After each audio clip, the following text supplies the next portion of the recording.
Hey, welcome back. Whether this is the primary first video or second video, whichever one you call it, the introduction video, what have you. My name is John Mark. I'm your host of the Dating Codex. On this channel, the main purpose is to do dating correctly. Yes, dating correctly. I know, another podcast. But what makes this one different is I'm walking you through my own personal journey on how to do dating correctly. Meaning I'll sit down with pastors, thought leaders, therapists, specifically Christian therapists and Christian thought leaders on how to do dating correctly. Because as you know, this world is in chaos. Let's be real. This world's in chaos. Not many people getting married. Not many kids are being born. Everything is running amok. Now, God said it wasn't like this in the beginning. And that dawned on me because I've been reading my Bible since starting from last year religiously, turning page after page after page, ever since I gave my life to Christ. And so I figured there's so many gems in this Bible, so much wisdom, so much knowledge. Let's go back to the root. Let's go back to the beginning and how to do dating correctly. I figured, how about I start things off with some misconceptions that they say that's in the Bible when it's actually not in the Bible. You know? I figured by starting over here, we could clear the air to know what's in the Bible and what's not. Are you with me? Are you with me? Let's go. Now, the first dating misconception I like to talk on. John, nowhere in the Bible that says anything about dating. It is courting. You would be right if I did not open my Bible. Now, nowhere in the Bible it says anything about courting. No dating, no courting. Do what have you. What God is mainly focused on is covenant keeping. Yes, covenant keeping. Because marriage is a big deal to him. Because if you think about it, the relationship that we are fostering is similar to the bridegroom relationship between God and man. I know for some of you, covenant may be a foreign word to you. The way how my church broke it down, I love this so much. I'm put up on the screen right here. Covenant is looking for a way in, while we're in the world looking at as contract, looking for a way out. Shocking, right? But going back to what I said earlier, dating, courting's nowhere in the Bible. It's mainly cultural. Now I got that out of the way. Let me get to the juice of it all, the meat of the topic. Dating misconception number 2 is it's okay to date a non-believer, but they're a good person though. There's so many flaws in that notion of it's okay to date a non-believer. One of the things that we're called as believers following Jesus Christ is living Christ-like. If you're dating someone who's a non-believer, they're mostly focused on the world attributes of living, not godly attributes of living. Your values, your morals, the way of doing things will be different, completely different. Maybe have some similarities, some commonalities, and I'm not going to say it. There are not some successful relationships out there. They're like Christianity and Muslim dating. I'm not discounting that. But you will see there will always be struggle. There's always will be conflict of values and morals when it comes to life, finances, raising kids. Now, there are a few scriptures that actually support this too. Take it as you will. For example, 2 Corinthians chapter 6, verse 14, and it reads, "Do not be unequally yoked together with unbelievers, for what fellowship has righteousness with lawlessness, or light and with dark? And what communion has light with darkness?" It's not what I say, what's in the Bible. Now, what I'm about to step into further, let me put like an asterisk right here. Because although it says non-believers, let me take it a step further. In today's society, we have people who believe in God, then there are people who obey God. There's a huge difference. Some pastors may call people who believe God fans of Christianity or Christian-ish, or in scripture call them lukewarm. What do I mean by that? Is that there are Romans 12:2 states, "Do not copy the behaviors of the world." On this section, we believe in God. We're fans of Christianity. We're Christian-ish. Yes, I'll be sometimes, not all the time, but I still like my worldly views. They take in what the world, they copy the behaviors of the world, and they do not resemble being Christ-like. You may hear people say, "Yeah, I grew up in a church when I was little. I went to church. I believe in God, but that's it." You do not test the fruit of the Spirit. The fruit of the Spirit is important. Now, for those of you who may not know what are the fruits of the Spirit, let me read it out to you, what they are.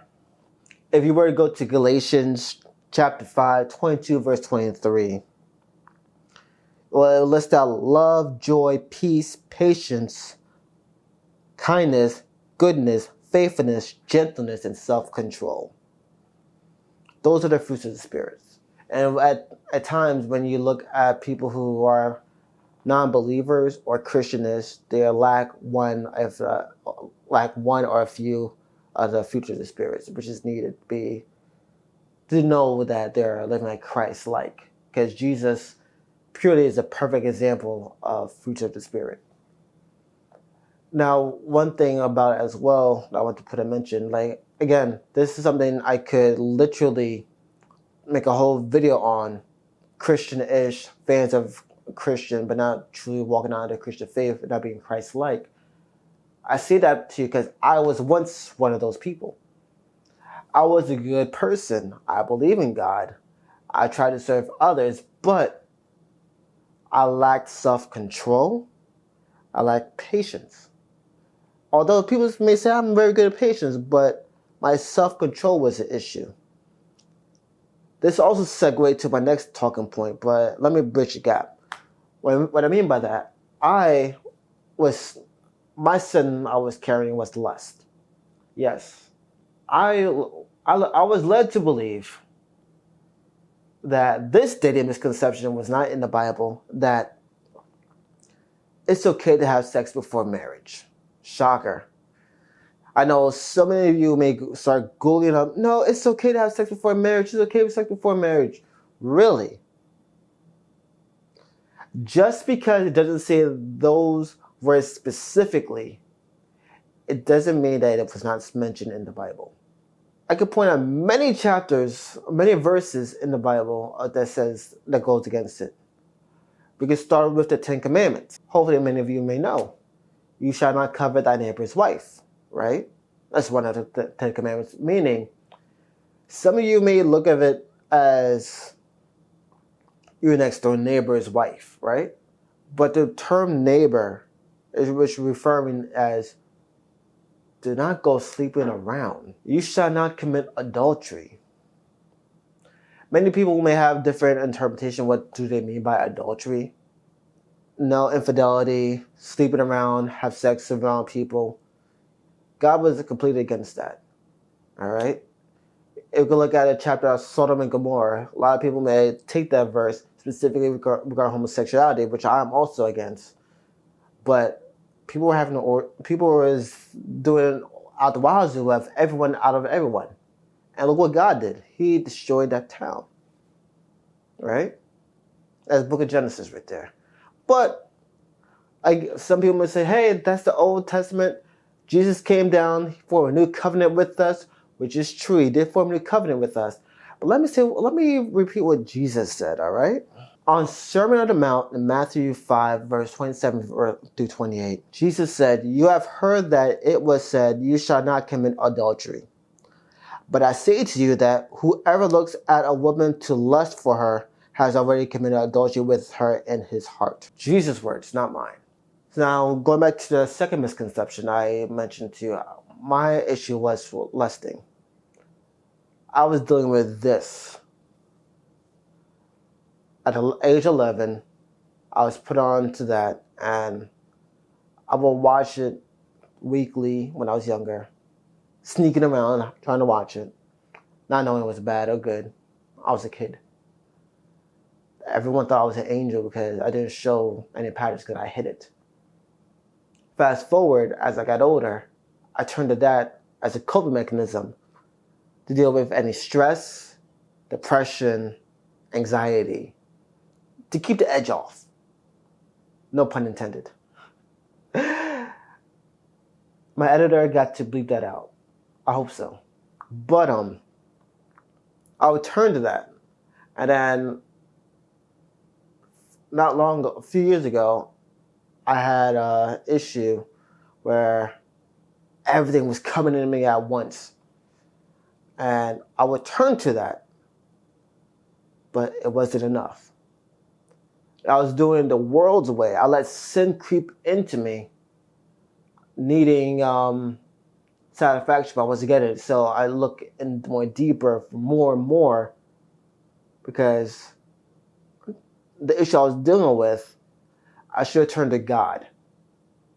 But I turned to my vices. I turned to sin. And that sin got bigger and bigger, and it wrecked my relationship with the woman I loved.